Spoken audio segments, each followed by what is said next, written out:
ये तो आपने बिल्कुल आज़ाद जी सही बात आपने ये कही कि जो इज़राइल जो कर रहा है, वो इसलिए कर पा रहा है क्योंकि उसकी पीठ पर अमेरिका और उसके जो पिछलग्गू देश हैं, उसके पीछे-पीछे चलने वाले जो देश हैं, उनका हाथ है।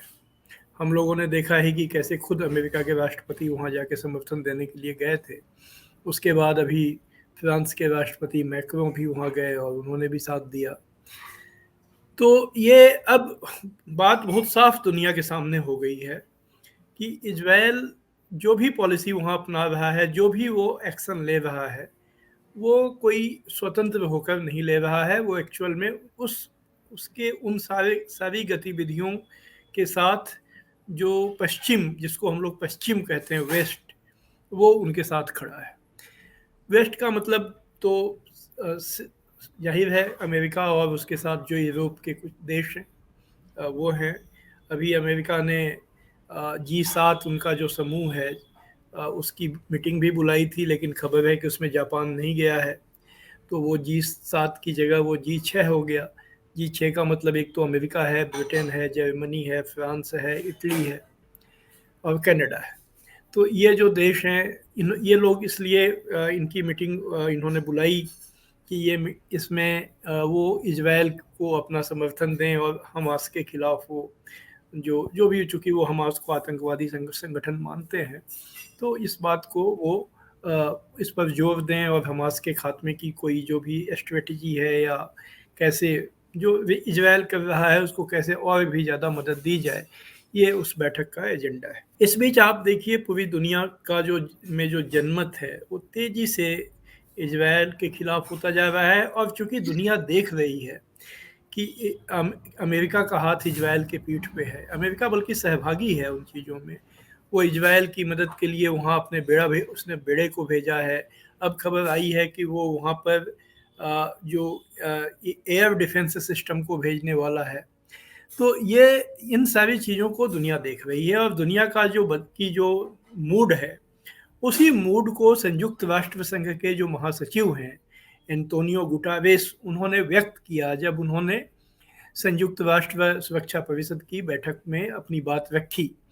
गुटारेस ने वहाँ यही कहा कि हमास का जो हमला हुआ, जैसा कि आपने बताया, उन्होंने हमास के हमले में जिस तरह से इजराइल के निहत्थे लोग बहुत से मर गए, उसकी उन्होंने भी निंदा की, सारी दुनिया ने निंदा की है। लेकिन गुटारेस ने यह कहा कि हमास का हमला कोई वैक्यूम में नहीं हुआ।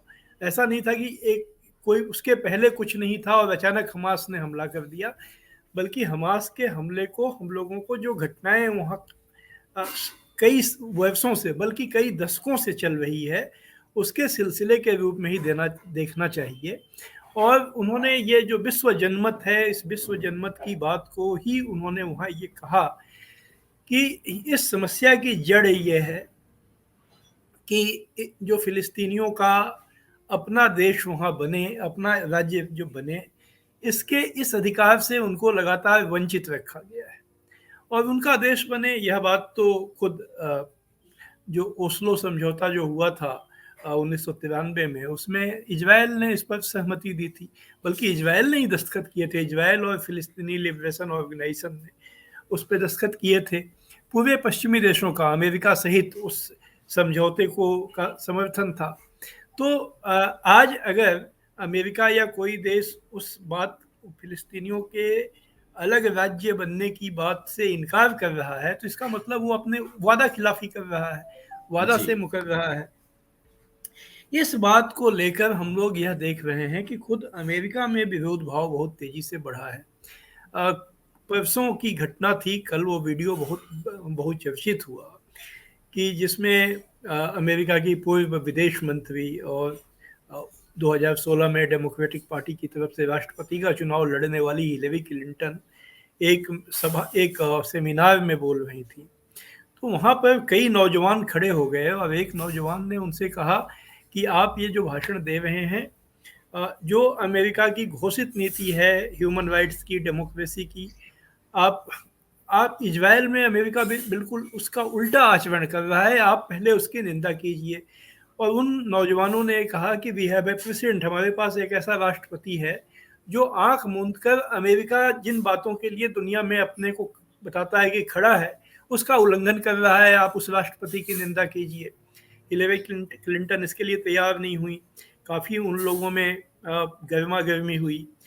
फिर जब मीटिंग खत्म हो गई तो बाहर जब वो निकली तो वहाँ भी उनको लोगों ने घेर लिया, और वहाँ पर भी इसको, तो ये क्या बताता है? ये बताता है कि अमेरिका के भीतर भी जनमत का एक बड़ा हिस्सा इन जो कुछ वहाँ हो रहा है उसको वो बर्दाश्त नहीं कर पा रहा है, उसकी संवेदना उससे आहत हुई।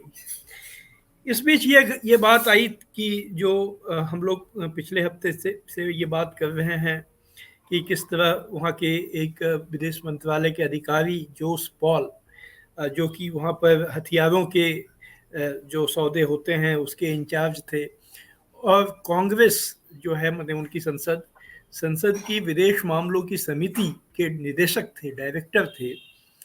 उन्होंने जो अमेरिका की ये जो पॉलिसी इजराइल में अभी अपनाई गई है, इस पर विरोध जताते हुए उन्होंने इस्तीफा दे दिया।